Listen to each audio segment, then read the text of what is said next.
Okay, today we have Lesson 5, I am never upset for the reason I think.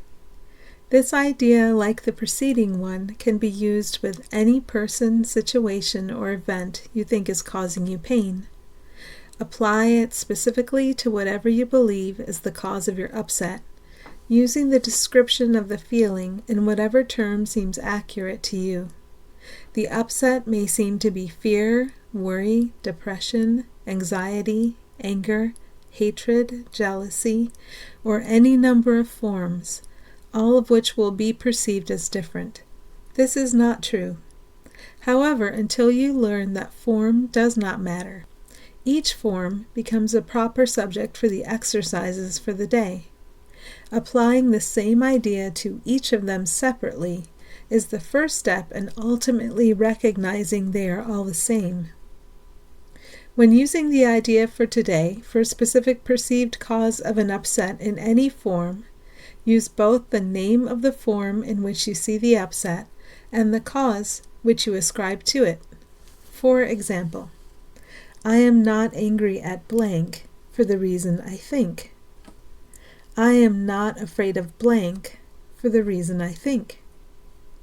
But again, this should not be substituted for practice periods in which you first search your mind for sources of upset in which you believe and forms of upset which you think result.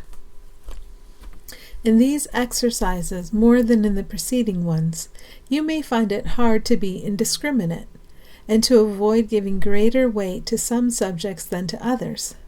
It might help to precede the exercises with the statement, there are no small upsets. They are all equally disturbing to my peace of mind. Then examine your mind for whatever is distressing you, regardless of how much or how little you think it is doing so. You may also find yourself less willing to apply today's idea to some perceived sources of upset than to others. If this occurs, think first of this. I cannot keep this form of upset and let the others go.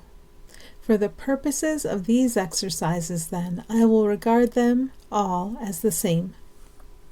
Then search your mind for no more than a minute or so and try to identify a number of different forms of upset that are disturbing you, regardless of the relative importance you may give them. Apply the idea for today to each of them, using the name of both the source of the upset as you perceive it and of the feeling as you experience it. Further examples are, I am not worried about blank for the reason I think. I am not depressed about blank for the reason I think. 3 or 4 times during the day is enough. Okay, thank you.